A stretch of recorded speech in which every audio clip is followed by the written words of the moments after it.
All right, ladies and gentlemen, if you are an independent broker, you do not want to miss this. There is blood in the streets, and we don't know when it's going to stop. And your brokerage might be hemorrhaging $40,000, $50,000, $60,000 a month. We've got the answer for you right here on Cliff's Notes with Frank Gray, who had the fastest growing independent brokerage in Houston, Texas until 18 months ago when he joined eXp. Frank is with us in the studio today, right now, right here on Cliff's Notes. Real estate agents, are you struggling with the day-to-day grind, dialing for dollars, putting in hours of floor time with little to show for it? Are you looking for tips, tricks, and tactics to accelerate your career as an agent that will have you closing more homes, working with more clients, and earning more money than ever before? Hi, my name's Cliff Freeman, and I've spent the past 2 decades of my real estate career running one of the top brokerages in DFW and personally coaching over 1,000 high-performing real estate professionals across North America. I created this podcast to share the strategies and tactics you need to explode your real estate business. I guarantee it. All right, friends, guarantees are on today. Welcome, everyone. This is going to be a Hall of Fame show. I guarantee you it's already ESPN, State Fair, Blue Ribbon, whatever you want to call it. We have a very special guest I'm super excited about. C3, you want to introduce our guest for us today? Sure. This is Frank Gray from Houston, Texas. And we're just excited to have you here with us, Frank. So welcome to the show. Thank you. Glad to be here. Yeah. And as I mentioned in that little short intro, Frank, you have an amazing history. You talk about Hall of Fame down in Houston. That's incredible. And it was about 18 months ago that you made a decision to move. And at that time, you were one of the fastest growing, I guess, independent brokerage in Houston, Texas. Yes, sir. But there was something, is it fair to say that the good Lord was speaking a word to you at that time? Or Well, apparently, but the Lord works in mysterious ways. Okay. And his voice came about this transition through a number of ways. Some of them push and some of them pull, some of them negative, some of them positive. But the end result was we landed, myself and my agents, right where we need to be. Right, exactly. Now, you have done really some superhuman things in the real estate business. What was your biggest year as an independent broker? So we only had a 4-year history before we moved to eXp, but every one of those years looked very similar. I originally started it not with the intention of building a big real estate brokerage, but of just having a small real estate team. And I launched with 5 agents, myself and 4 others. I call them the courageous 4 and 1 very scared broker owner. But my intention was just to have a highly profitable, highly productive real estate team. But the next week, 3 agents asked to join us. And the week after that, 3 more. The week after that, 3 more. And that pace continued at that exact same rate for 4 years in a row, so that on our 4th year anniversary, we were 472 agents strong. Wow. Can you imagine that? It's quite a ride. I think onboarding keeps you busy, right? Yeah. Wow. That is unbelievable. It was a lot of fun, too. Unbelievable, yeah. And, so 4 years, what an incredibly short period of time to grow something like that, especially as an independent when you're fighting these big box franchises and the discount brokers and blah, blah, blah. Was that your model? Were you the low-cost provider? So we were definitely lower end, but there were many lower than us. And so I tried to hit kind of that mid-low spot where I had enough revenue coming in to provide world-class services and great staff and facilities, but was still at a competitive price point compared to the big box franchises. Okay, well, that sounds like a pretty good spot to be then. It seemed to work for us. Yeah, for sure. What word do you have for independent brokers out there today? It's a little different market now. The last 4 years in Houston were pretty robust. They sure were, yes. Yeah, in fact, I'd say that's probably one of the best runs we've ever had. It was great timing. As an industry, yes. Right? Better lucky than good, they say. What's it like out there now? What do you hear from your colleagues, your friends that are indies out there now? It's difficult, of course, particularly with the quadrupling of interest rates last year in 2022. We saw real estate sales go over the cliff in the Houston market in October. So now we've had 6 or 7 months of dramatically lower sales production than in the previous 3 or 4 years. Okay, so it's and brokerages remind me a little bit of grocery stores in terms of their operating margins. People think that brokers Yes. make this incredible amount of money, and that's really the top of the hill, right? When Yes. when you get to be a broker, everybody aspires to that. I just want to be a broker and Yes. have my own brokerage. It's kind of like young guys in high school, college, and they get out and they go, they all want to own a restaurant or a bar or something like that. And Yes. the fact is that that's not really the case, is it?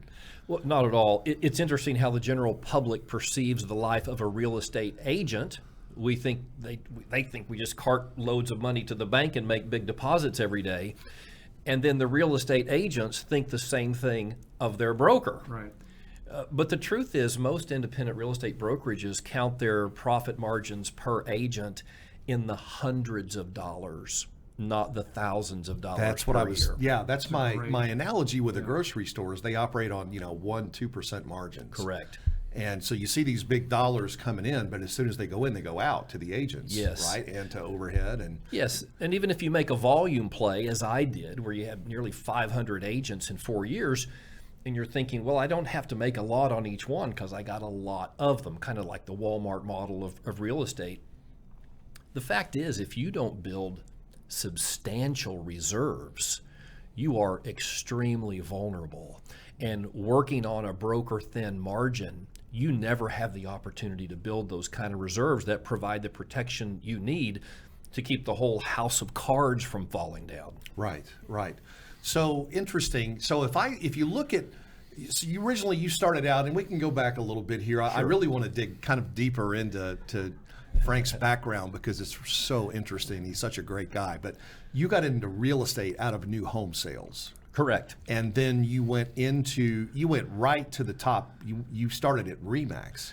So it was very interesting. I was hired by RE/MAX 30 years ago as a management consultant. That's what they called us at that time. We ran regions, coaching broker owners how to build large, profitable real estate offices. I did that through most of my career, but it was always frustrating to me because I'd be on the stage handing the big trophy to our top producers, always wishing that I was on the other side of the trophy, the receiving end, not the sending end. And it wasn't until fairly late in my career, 2013, when I finally had the opportunity to start selling real estate and not just managing or coaching agents. Interesting. So this message is probably not just for independents, but what do you think about people that are tied up in a franchise right now?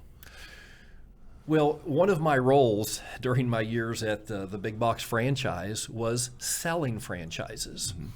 And I think today I would not be welcome in many towns in Texas because I sold franchises in those towns.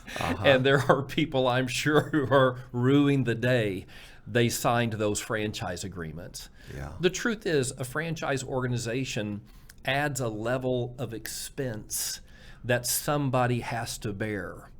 And it is ultimately the broker owner who signs the agreement and must sign the checks and ship that money away somewhere else when there's already so little left for the brokerage to pay their own expenses. So I think the classic franchise model, although it had its place and it made its impact, it's going to find a very difficult time competing in today's market. I've heard it said that you don't own the franchise, the franchisor owns you. Absolutely. And that's that seems to be playing out more often than not. So let's talk about the move that you made. So you went from, you started Abbey Realty 5.5 years ago. November of 2017. 5 of you. Yes. And then you grew it to 472 agents. Yes, sir. How was that? Was it a rocky road, or did you have was it a smooth sail the whole time?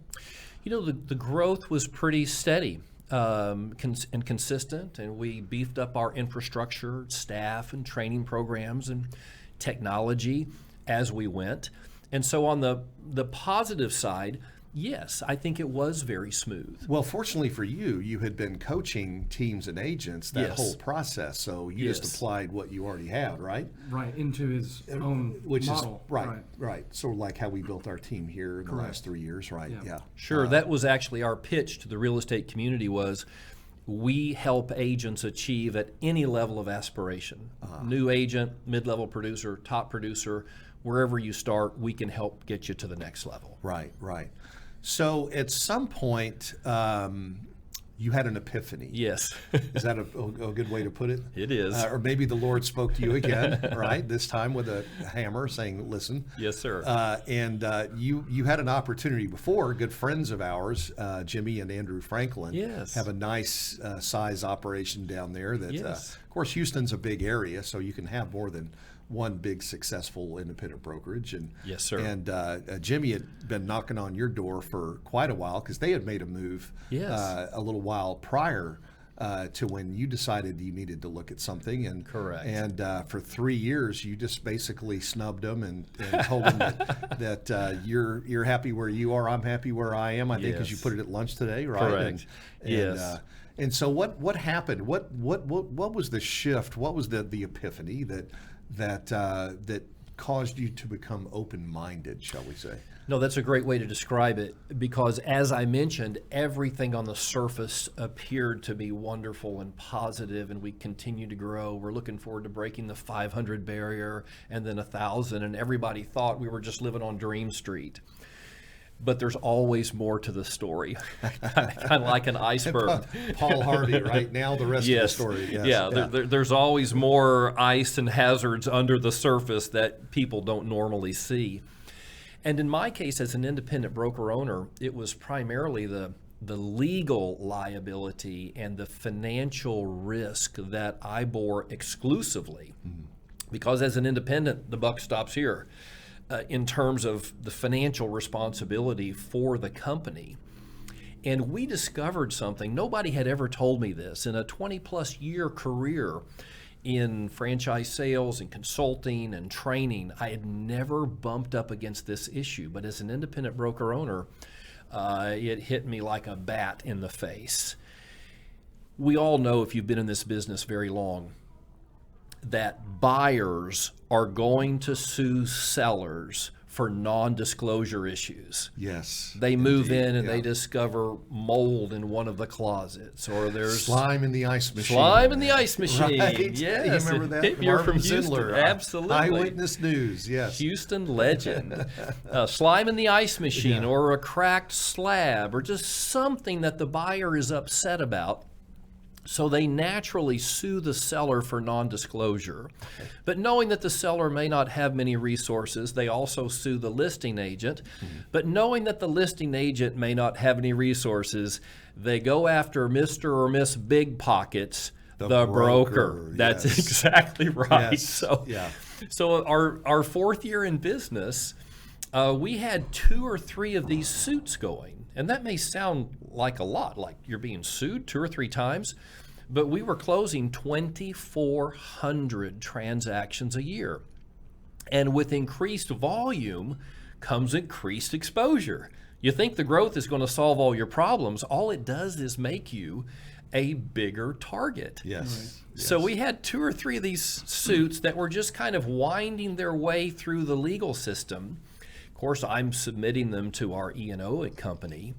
And then I discovered something that kept me awake many, many nights.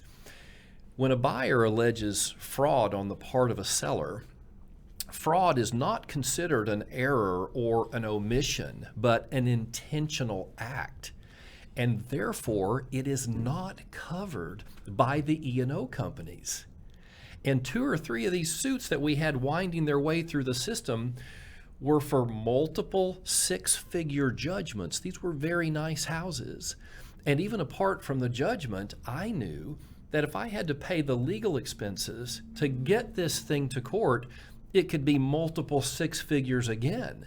And even though my brokerage was profitable, modestly, there was no way it could withstand court challenges and possible judgments beyond just a couple, and we would have been in very dire straits. And it weighed on me heavily, not just for myself and my family's well-being, but at that point I felt like I had 472 families depending on me, in addition to our staff. And I felt a very heavy responsibility to keep that ship afloat and not let anything come against it that could take it down and create harm to hundreds and hundreds of families. Yes. That's, it is not just about you. You got, as you said at that time, the top 472 families Yes. that depended upon Yes. your leadership and keeping the ship afloat there. Yes. And so, what options did you look at? I mean, what were every good rat's got two holes to go to, right? Sure. So what was A and B? What were you thinking? Well, I started looking, is there any other way to protect us with insurance policies? And I checked around with different E&O companies and Lloyd's of London and all these exotic products, and nothing solved the problem. And then in July of 2021, I got a call from a very good friend of mine, Adam Olson, who had run an independent brokerage for a couple of years and had just moved over to eXp Realty at the invitation of the Franklin Group, of Jimmy Franklin and Andrew Franklin, dear friends of mine. And so when Adam called me for some legal advice, I said, "Hey, you just moved over to eXp Realty. How's that going for you?" And he was very smooth. He says, "Well, you know what? That's probably more than a telephone call. Why don't we get together for lunch and talk about it?" And I showed up for lunch, and not only was Adam there, but Andrew Franklin was there as a surprise to me. And as we talked over lunch, renewed our friendship, of course, my agenda was to find out about the liability situation for real estate agents at eXp Realty. And by the end of the conversation, I realized, oh my goodness, if we were to make a transition, this huge nightmare scenario for me could be offloaded to the big shoulders of eXp Realty, and I might be able to sleep better at night and also have the confidence that my agents and staff are going to be protected as we move into the future. Wow. And so that was the moment of truth, huh? Well, partially. Partially. It was a transition away from an independent brokerage to eXp had to check more boxes than just, this will be a good thing for me. This will lessen my liability. I also needed to know that there would be a revenue opportunity there, right? It's not just a defensive play. It has to be an aggressive offensive play, because we're all in business to make money and fund our dreams. But even more importantly, it had to be a good deal for my agents. I had told my agents from the very beginning the truth, which is that I loved them. I cared about them. To me, it was more than just business. I wanted the best for them and their families. I wanted them to achieve their dreams. And I was going to invest every penny that we made in that company back into the company to provide more resources and more staff and more technology to help them. And I bragged that we provided world-class services at discount prices. And I told my agents, if you ever find anything out there that's better than what I'm providing to you, you tell me about it, and I guarantee you 24 hours later, you're going to have it. Because if it's something better, I'll go get it for you. That was always my promise, and it came from my heart. And so when I began to explore this eXp opportunity, and I saw that it could solve some of my problems, and it could create new opportunities for me, I then had to answer the big question: is it good for the agents as well? And what did you discover? Well, it was a process, and I went for several months through a due diligence process, learning all about the things that eXp Realty does for agents. And I discovered about things that I never even thought about, like providing health insurance or giving them an opportunity for ownership in the company, an opportunity to create additional streams of income. None of those things which I could provide as an independent real estate broker.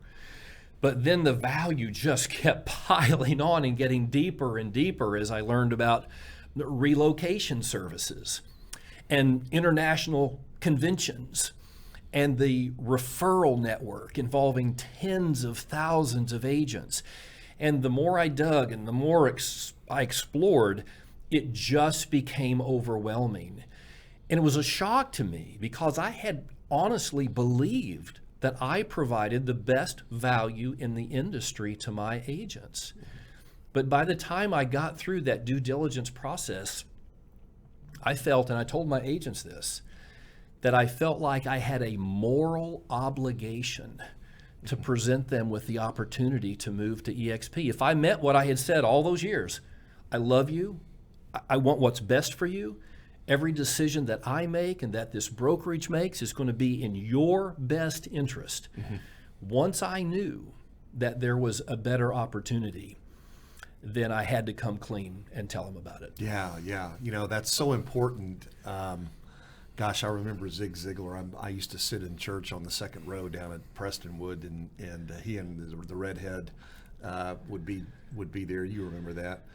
And you know, he said that if you really believe that what you're selling or what you're, you know, Zig is just a world famous and highly respected coach for top salespeople, and you know, if you really believe in it, then you know that it's incumbent upon you to share it. Yes. Because it's going to help somebody. It's going to help change their lives.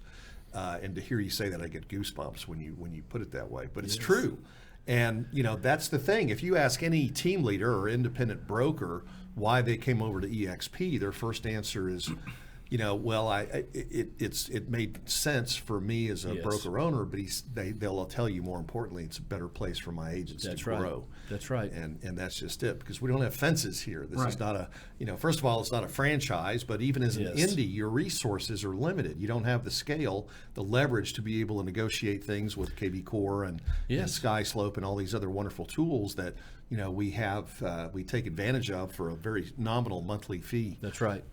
You know, to be able to lead generate and to grow our businesses. So it's consistent across the board when you talk to former indies or team leaders, what they say. Yes.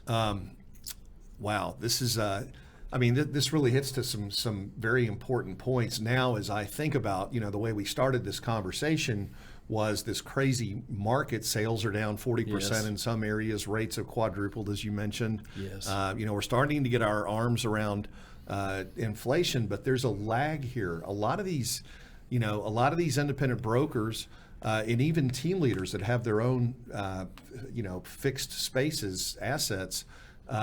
Did you ever try to call your landlord and say, hey, I need to take a break on my lease payment for a few months while we get caught back up here? What do they tell you? Well, fortunately, I was the landlord, but the bank owned more of it than I did. Oh, I see. Okay. And no, they never even hinted that it would be okay for me to skip payments or reduce payments. Right. And so, you know, with all of this fixed overhead, you're already operating on a thin margin. Absolutely. And gosh, if you throw franchise fees on top of that and everything else, then you're really talking about a burden. And then a lawsuit. Talk about another burden. Oh God, you get sued for sure. I mean, it's just piles on. And by the way, if you're out there and you're an indie and you have not been sued, you're just not trying hard enough, right? I mean, you're not doing enough business. You're not doing enough business because it's just a natural. You have a target on your back. Attorneys know you have E&O insurance, and they're going to squeeze you for settlement or something. Yes. That they got to feed their families too, right? So that's just the world we live in. So, you know, you live your core values. I mean, I can see that your core values are like in your eyes and your heart, and I know that integrity is at the very top of your list. Yes, sir.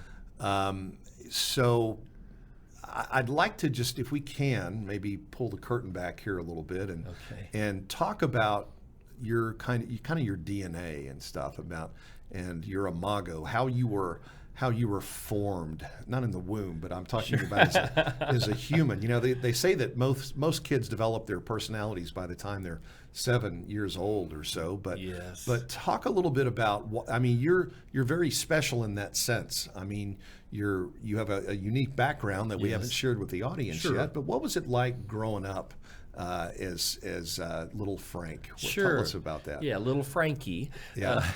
My mother was raising three of us pretty much by herself most of my childhood.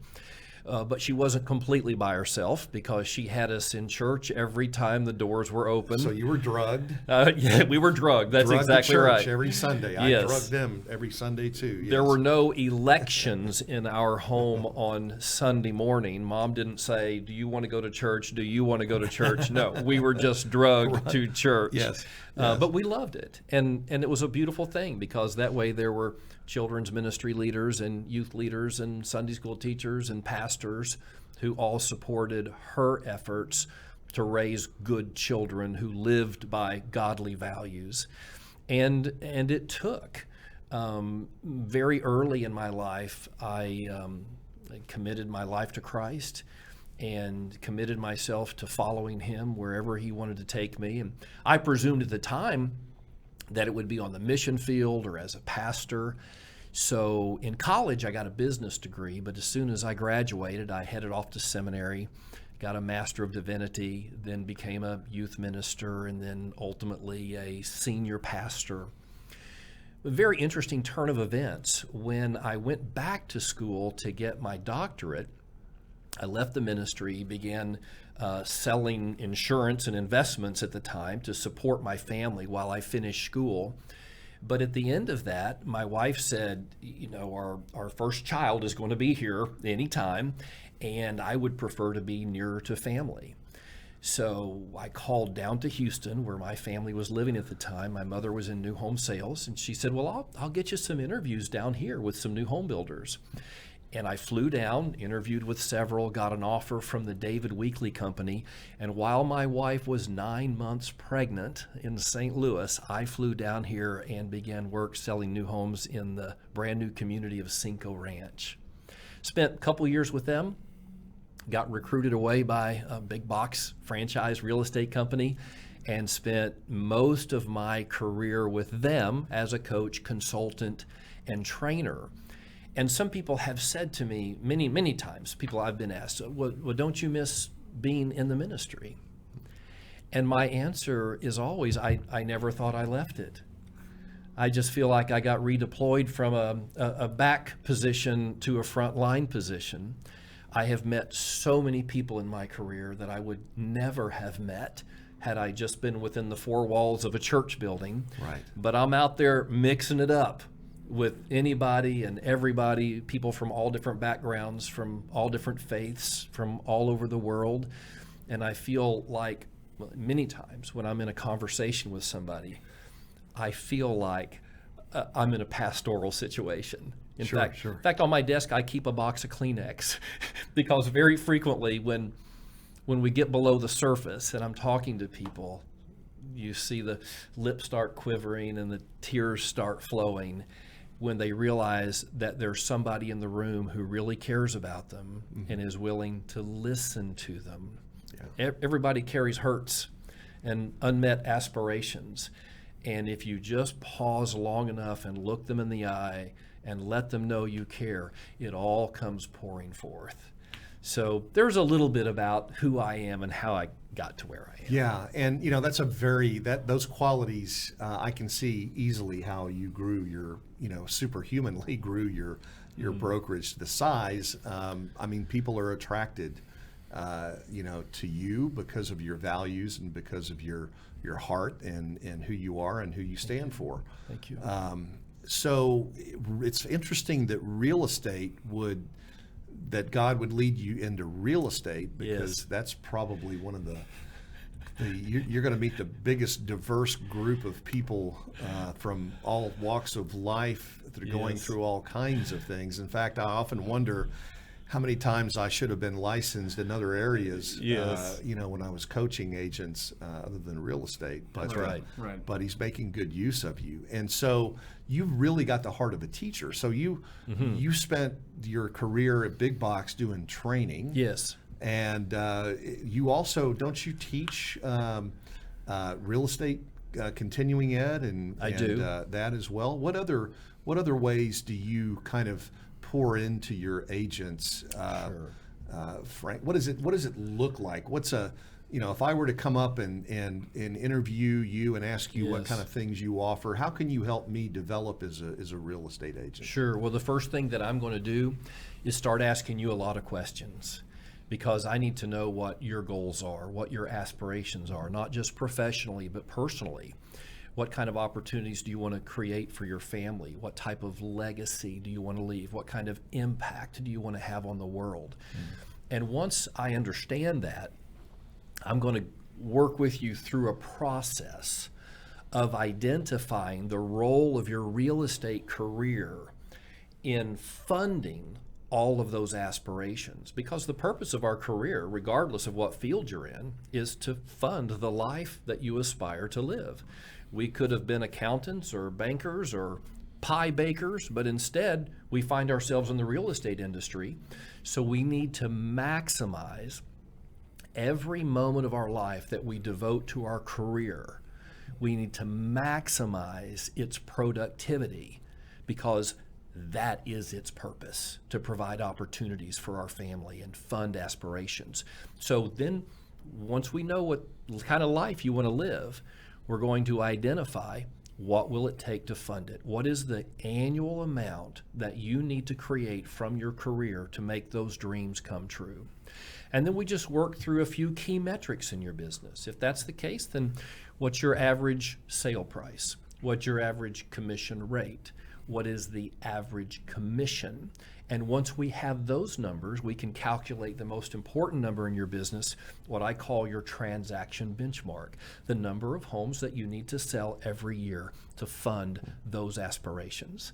And I teasingly tell agents, at that point, whether you currently have a tattoo or not, you need to get one. And it needs to be probably about right here inside your wrist, where if your transaction benchmark is 24, you look down and you see 24 day and night. So it just becomes embedded into your subconscious.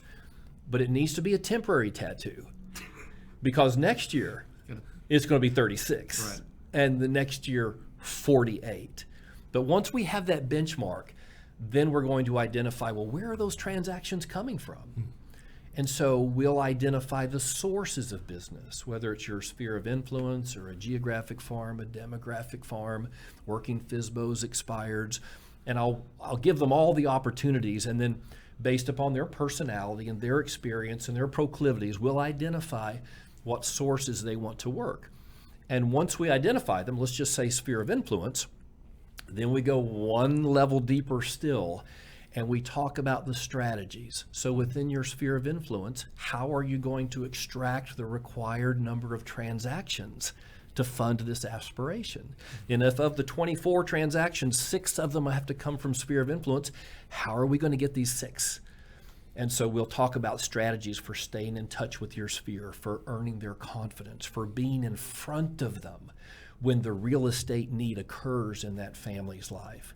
And by the time we've worked through all of that, we'll come down at the end to a list of daily activities that the agent must perform within those strategies, within those sources, to make that number of transactions appear, to cause that amount of money to show up, so that the life that they aspire to live can be lived fully. Wow, full circle, right back to Right back. the reason why you're here. Yeah, that is Reverse that's engineer it. incredible. Yeah. Yeah, for It sure. is Well, that's reverse all it engineer. is, just a numbers game, right? I mean, it is. It is a numbers game. And it's a commitment, and that's where most agents fail, is they're just not committed to it. Speaking of failure, we see an incredibly high level of turnover, 88%. NAR says 88% of agents fail to renew on their first annual renewal. My goodness. Have you gotten any better at identifying that 12% that are going to do something, or when you take on new agents, what do you look for in agents? Yeah. So I would like to say that I've honed my skills as a talent scout, but honestly, I am still surprised. There are people who come into this business who seemingly have it all, the right personality, the right background, the right connections, and they fall flat on their face. And there's other people who come in perhaps from another country, don't even speak English as their native language, and don't know anybody, have no local sphere of influence. But my goodness, have they got a work ethic, and they make it happen. So I haven't been able to figure out what is the formula for personality success or background success in this business. It still comes down to the fire in the belly Yep, of amen. every individual agent. And really nothing else matters. If you have the commitment, and I would tell agents this even in a recruiting scenario where I want them to join me. But if I recognize that fire in the belly, I tell them, you're going to be successful wherever you go, right? Because that's the overriding dominant factor in success is your commitment that regardless of obstacles, you're pressing on and you're going to win the prize. But then I tell them, environment does matter. And if you can take that fire in the belly and surround yourself with people who are like-minded and in an organization that's going to provide you with the tools and the resources and the models to go as far as you want to go, that is the ultimate formula for success. The internal motivation combined with the proper external environment. And as you said at the opening of this podcast, success is guaranteed. It's true. That's what I tell agents all the time is, you know what, I've got the tools. You just have to show up with the fire in the belly. That's right. That's right. I made that promise to agents so many times that I got to the point that I was able to say, if you join my brokerage and you fail, it's on you. Because I guarantee you, I'm going to provide the external environment. That's my role. That's the role of the broker or of the organization. Create the environment. And I would tell them honestly and with conviction, I'm going to do my job. I'm going to give you the tools. I'm going to give you the training. I'm going to give you the encouragement and support. The only missing ingredient is your fire, your commitment. But if you bring that, then anything is possible. Yeah, you know, Gary Keller said, you know, setting expectations, he'd say, I never have to fire anybody because if they don't do their numbers, I just assume that's their resignation. Yes. Don't even come into my office, right? I'll just accept that as your resignation if you don't want to do the work. Commitment's not there. That's right. Right. I Yeah. think it's a little different though. You know, expectation versus an agreement can vary, and I think that we have to have an agreement with the agents versus an expectation. Right. I mean, we're expected to show up and do that. I mean, that's a given, right? But sure. the agreement that you have with your team leader or with your broker can be substantially different as far as accountability, as far as like, you know, writing a check to your broker saying if I don't, sell this many. Remember that? What was that? Well, people that's a technique that I use to Right. get some stubborn people to be accountable and do the right thing. Yeah. Right. But, people join, they get into real estate because they don't like accountability. Well, some of them don't like accountability, but three primary reasons. They want, their own business. They want their own freedom of time freedom. Yes. And they want the promise of untold wealth. That's right? exactly right. They all get the first two, but very few of them get the the third last part, one, yeah. right? Yes. And it's just what they don't understand is I have this old saying, you have to die to your calendar. You have to die by it. Die by it, I yeah. mean, that calendar owns you, and it will Yes. set you free. Yes. Right. Then, because you will leave the office at 5:00 and be able to go home and be 100% present with your Yes. family. Yes. Right. Okay. And you can And disconnect. if you from let the that day. stuff, Yeah. if you carry that stuff with you from the office to the house, and if you're that kind of person that sleeps with a yellow notepad and a pen on your nightstand and wakes up at 2:30 in the morning to write down stuff you forgot to do, shame on you. Yes. Because you're not being a good spouse Yes. or a good father. But the time freedom that you speak of, the freedom to go home and be fully engaged with your family, that is only possible for agents who are totally focused in the hours that they devote to their career. Right. Yes. And the breakdown that I see is that agents think just putting in time is going to be sufficient. It's not. It's what you do with that time. It's what you do within those hours. And I see that very few agents, probably 12% of agents, the 12% who renew that license, they are the ones who spend their time on dollar productive activities. And you know as well as I do, when you're starting a career like this, the most dollar productive activity you can be engaged in is lead generation. Oh my gosh, thank you for saying that. So many agents think that showing houses is dollar productive. Right. And then I have to sit them down and explain to them that whether you show 40 houses or 3 houses, you get paid the same. That's right. You just get paid less per hour Yes. if you show 40. The inefficiency dilutes your income. That's right. And if you're showing 40, it's because you haven't done a good job to understand the client's Absolutely. needs Motivation. and what they want. And, Absolutely. You know, that's on you Yes. if you're showing that many houses. I coach agents. There's no reason you're not going to take out your buyers, first-time buyers, and find their house and write the contract the first day. Because if, as you said, if you listen carefully to their needs and their wants and their budgetary requirements, there is not an infinite number of homes that are going to satisfy that criteria. Exactly. You can get that down to 8 or Yeah. 10. You can show 8 or 10 in a day. And if you use an efficient showing process that enables them to make appropriate comparisons and stack rank those homes on the most desirable to least desirable, at the end of the day, you're going to be in a position to know the one house that most meets their needs. That's right. That's right. You know, I think to a degree, HGTV has ruined a lot of agents and gotten people to join the industry because they think it's so easy. They just show up. You know, Yes. here's a librarian and somebody who is a volunteer, and they're qualified for a $2 million. It sure house. seems that And- way, yes. Yeah, and they look at 3 and they buy one. You know, Yes. and it's just not that. It's not that easy. But anyway, wow, we could probably go on for days, Frank, and share our, because I mean, just like you, I love to see people self-actualize, and Yes. isn't it wonderful when you teach a concept to an agent and they get it and they go Yes. out and apply it, and you know Yes. that once they master it, it's going to change their family's outcome. Absolutely. I mean, that's what we live for in this business. It is. exactly it, Yeah, it is. You know, back to the independent brokers, what we started the conversation with today. Yes. I really think that there is it's just so important that independent broker, if you're out there right now and you're an independent broker and you're watching this show, you're probably a little unnerved by what we've been talking about and by what's going on. Mm-hmm. Frank, would you close us out here in the next few minutes? And Yes. if you were to sit down with somebody who's in that chair right now, Yes. they're scared because they've got obligations coming due financially. They've Yes. got limited funds in the bank account. Yes. Their wife, we know that finances are the number one cause of divorce in Yes. this country. Financial stress. There is, I said earlier, the train hurts just as much when it hits you from behind as when it hits you head on. Yes. And sometimes you think just because you don't see it head on, it's not coming. Yes.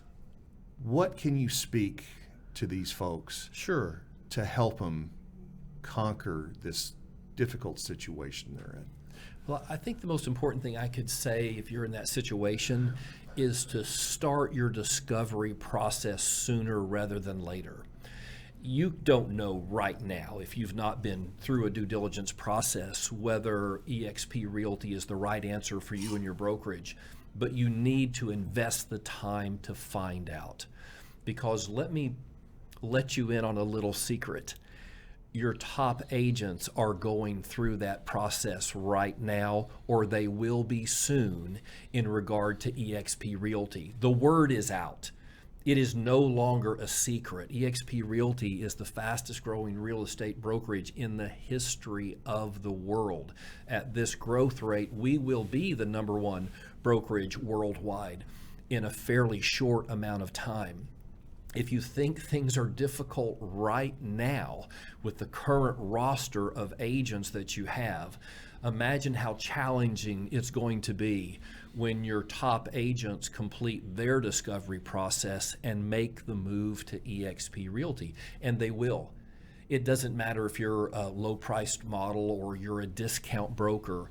You cannot go low enough to offset the incredible benefits and passive revenue streams and additional sources of business and income provided by eXp Realty.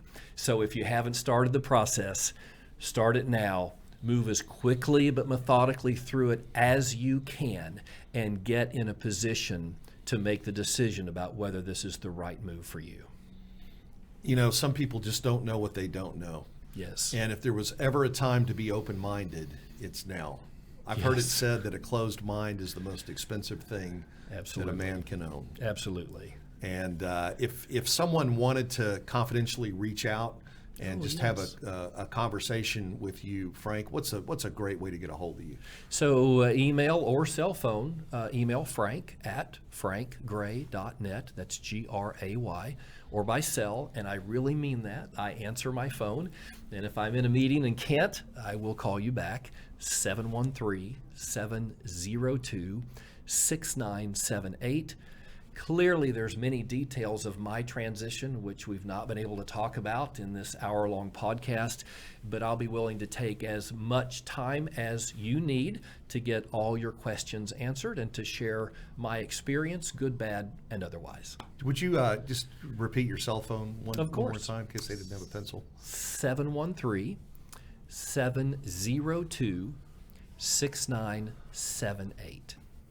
All right, Frank. Well, I'll tell you, it is. I've been looking forward to this moment for a long time. Thank you, Cliff. As we talked earlier, we've seen you speak in Cabo and at other EXP events, and it's just I get God bumps every time I listen to you tell your story because it's so you're so authentic and so real, and you can tell that you have a passion for helping people, and that's why you're in this business, and that's really what it takes to be successful here. Is we all have to be just unreasonable hospitality. That's the next book that we're going to do, but it's about service, and it's about being servant leaders, and at EXP it's really about leaders creating leaders. Yes. And that's what we're called to do here. So is there anything that we should have asked you today that we didn't? Anything that you wanted to share with us? Well, I just want to say that when I was in my previous world and I was telling myself that this is as good as it gets and I've reached the top of the mountain, I could only maintain that view because I didn't look outside my box.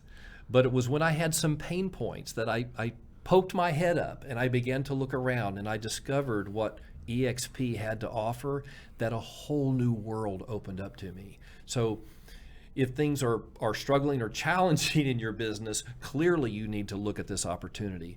But I would also say, even if you believe things are going great in your business as a salesperson or the owner of an independent brokerage, poke your head up just enough to learn about this opportunity, and you may discover that things could be so much better even than they are right now. Yeah, be honest with yourself, right? Yes. It starts right there. Yes. Starts from within.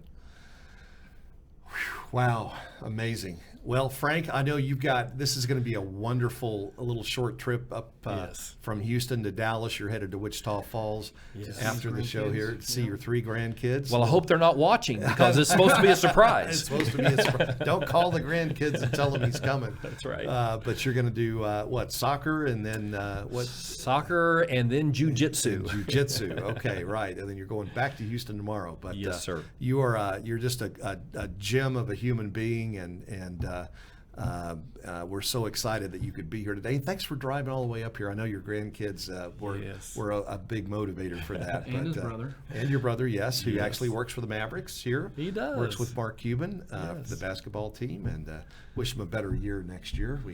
Unfortunately, I don't Hopefully think they don't get into trouble. Yes. Yeah. Yeah. Yeah. Yeah. Well, I think, anyways, that's another time. But Yeah. I think they threw a game before the end of the season. Well, Yeah. everybody gets accused of that stuff. Yeah. You know, it happens every year. Yep.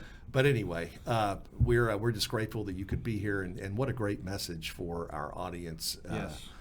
today. And again, if you're out there and the shoe fits, you need to give Frank a call. All right, folks, ladies and gentlemen, that's going to do it for today's episode of Cliff's Notes, and we're super excited. If it wasn't for you, we wouldn't be here ourselves, and we're going to send you much love from Lincoln Center in Dallas, Texas, and we'll catch you next week right here again on Cliff's Notes. All right, folks, tune in to Cliff's Notes every Thursday at 1 o'clock Central for the tips, tricks, and tactics to explode your business. I guarantee it!